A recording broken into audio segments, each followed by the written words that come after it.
다시 돌아온 교실. 여러분, 지난 시간에 배웠던 것 다들 기억하고 있죠? 그래요. 우리 조형 요소에 대해서 같이 공부했었습니다. 자, 그럼 간단하게 지난 시간에 배웠던 것들을 다시 한번 살펴볼게요. 조형 요소의 첫 번째 점이 있습니다. 점은 구성의 최소의 단위로 정의됩니다. 두 번째, 선이 있었죠. 선은 다양한 종류의 선이 있었는데요. 점이 이동하면은 선이 된다고 이야기했습니다. 선에는 다양한 방향성과 그리고 감정을 가지고 있다고도 이야기했었죠. 세 번째, 면이 있었지. 면은 선이 확장되면은 면이 된다고 했고 2차원적인 특성이 있다고 했죠. 앞서서 점선면이 있다면 네 번째는 색이다. 색의 속성에는 색상, 명도, 채도로 나뉜다. 다섯 번째, 형태가 있었다. 형은 사물의 생김새, 모양, 형상, 윤곽을 의미한다고 했죠. 여섯 번째, 명암이 있었죠. 명암이란 밝음과 어둠을 의미한다.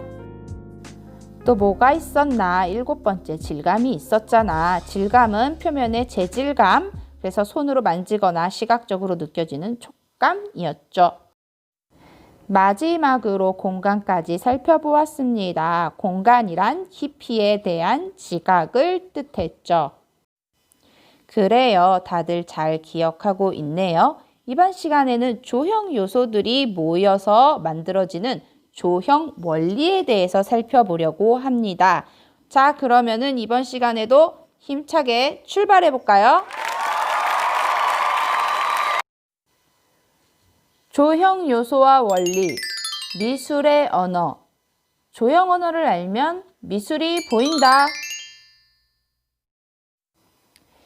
2. 조형 원리.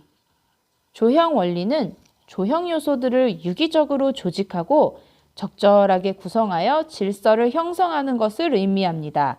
통일, 균형, 율동, 비례, 강조 등이 조형 원리에 해당하는 거죠. 그렇다면 조형 원리를 함께 살펴보도록 하겠습니다. 조형 원리의 첫 번째, 통일성과 조화. 여러 가지 조형 요소들이 모여 조화를 이루며 안정감을 주는 것을 통일성이라고 합니다. 대부분의 예술 작품들은 통일성을 지향하고 있죠. 미술가들은요, 여러 가지 시각적인 기법과 장치를 사용을 하는데요. 인간이 무언가를 바라볼 때 완벽한 형태 그리고 완전한 통일성을 갈망하는 욕구를 가지고 있어요.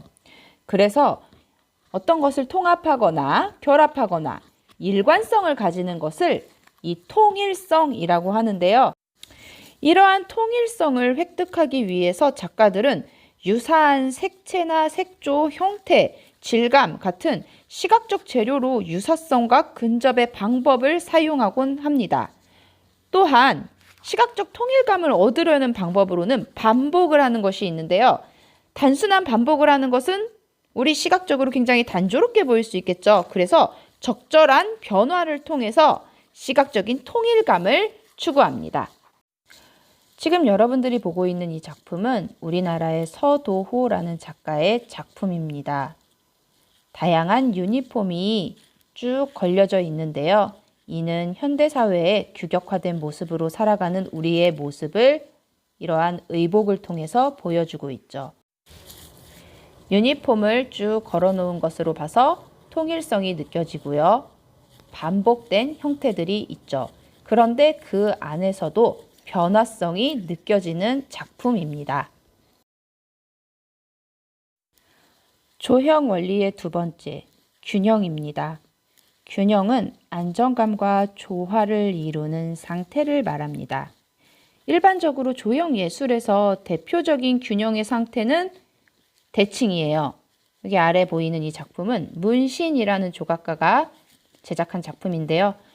좌우가 정확하게 대칭으로 보이죠. 그런데 이 균형에는 대칭만 있는 것이 아니라 비대칭도 있죠. 우리 인간에게 가장 안정감을 주고 단순한 형태의 같은 상태는 완벽한 대칭인데요. 이러한 좌우 대칭뿐만 아니라 비대칭을 통해서도 우리가 균형감을 느낍니다. 즉, 대칭 균형은 안정되고 위험이 있는 어떤 고유한 느낌을 가지고 있다면, 이 비대칭 균형은 중앙의 수직축으로부터 한쪽은 무겁고 한쪽은 가볍게 서로 다른 위치에서 상쇄되는 균형감으로요, 융통성과 재미난 시각적인 변형을 얻을 수가 있습니다. 자, 이렇게 대칭, 비대칭의 방법으로 우리가 균형감을 느낄 수가 있는 거죠.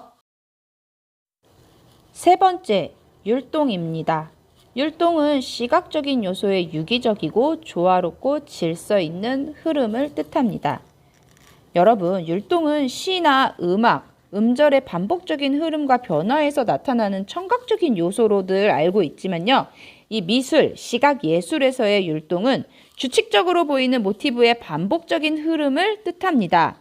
그래서 율동은 시각적인 요소들이 유기적이고 조화롭고 질서 있는 흐름을 뜻하며 형태나 선, 색채, 점 이런 것들이 시간적인 요소, 그러니까 시간이 흐름에 따라 반복되고 변화되고 이런 것들이 형성될 때 발생될 수 있는 것입니다. 여기 보이는 이 작품은요, 율동성을 가지고 있어요. 이렇게 우리가 이거 자세히 들여다보면은 어지러워, 막 움직이는 것 같이 보이지. 그래서 이런 오마트 작가들은요, 시각적인 착시에 의한 이 율동감을 가지고 작품을 제작을 했죠.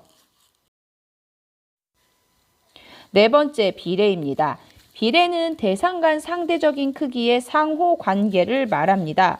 우리가 밖에 나가서 자연을 바라보면은요, 뭐 잠자리나 솔방울, 조개 같은 자연 형태들에서도 되게 많이 발견할 수 있는데요.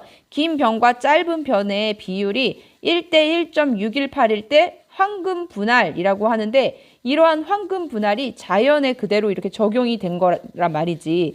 그래서 이 1대 1.618 황금 분할이 우리의 눈에서 봤을 때 시각적으로 아주 편안하고 완벽한 형태로 보인다는 말이지. 이 옆에 오른쪽에 있는 비너스를 보면은요, 머리 끝에서 배꼽까지, 그리고 배꼽에서 발끝까지 이 긴 변과 짧은 변이 1대 1.618이라고 합니다. 이것을 황금 비례라고 하죠. 이러한 비례를 예술 작품에도 굉장히 많이 적용을 해서 시각적인 편안함을 주는 조형 원리로 사용합니다.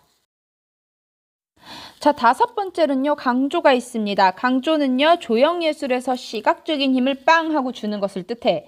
지루함을 피하고 주목성, 집중해서 볼 수 있는 어떤 효과를 획득하려고 우리가 의도적으로 변화나 악센트를 표현하는 것이에요. 자, 그러면 강조를 하기 위한 시각적인 방법은 무엇이 있느냐? 우리가 빛을 줘서 강조를 할 수도 있고요. 방향, 정면으로 있는 것을 살짝 틀어서도 강조를 줄 수가 있죠. 높낮이나 위치 같은 것으로도 강조를 줄 수가 있고요. 가장 쉬운 거 뭐야? 색채를 이용하면 강조를 주기 쉽잖아. 너네들 이렇게 노트에다가 빨간색으로 별표에 줄 긋는 거 강조잖아. 네? 그렇게 사용할 수가 있는 거죠. 만약에 전체 화면의 주조색이 굉장히 캄캄하고 어두워. 근데 내가 강조를 주고 싶어. 그럼 어떻게 해야 돼?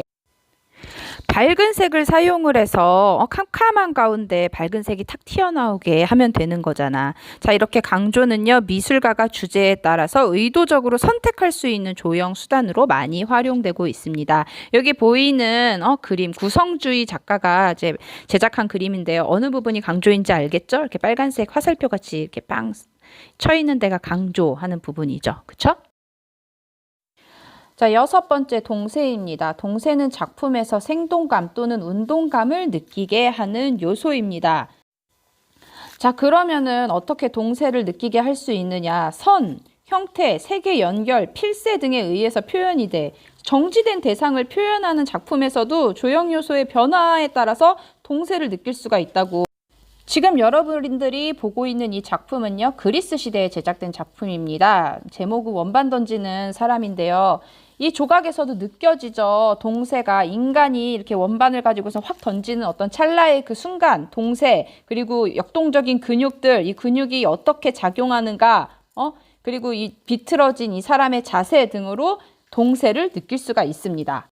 이제 이 동세에 대한 부연 설명을 하자면은 20세기에 이르러 가지고 뭐 증기기관차나 뭐 자동차나 이런 것들이 나오게 돼서 교통수단의 속도가 빨라지니까 이제 예술가들도 이 움직임이나 속도에 주목을 하면서 동세가 들어간 이러한 조형 원리가 들어간 작품들을 많이 제작을 했습니다. 그래서 뭐 미래주의 작가들이나 혹은 그 이후에 생겨난 어떤 새로운 촬영 기법 혹은 영화나 사진 이런 것들은 움직임이라는 게 들어있잖아. 이런 것들 이용해서 지금도 지속적으로 이 동세나 움직임에 관련된 조형 원리를 이용한 작품이 계속적으로 제작되고 있는 거죠. 자, 지금까지 방구석 미술 시간이 여기까지 달려왔습니다.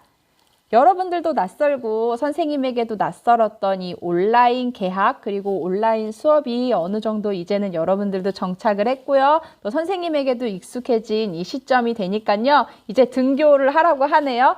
다음 시간에는 우리가 교실에서 반갑게 웃으면서 안녕하고 인사를 할 수 있을 것 같습니다.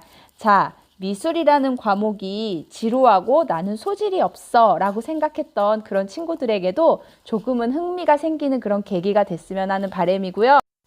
또 선생님에게도 여러분들을 기다리며 여러분들의 빈자리에 대해서 그리워하며 수업을 열심히 준비하고 또 여러분들이 어떤 반응을 보여줄까에 대해서 깊이 고민했던 시간이었습니다. 자, 이번 시간 안녕하고 인사하고요. 다음 시간에는 우리 직접 얼굴 보고 밝게 웃으면서 인사하기. 자, 그럼 문양고 친구들 안녕.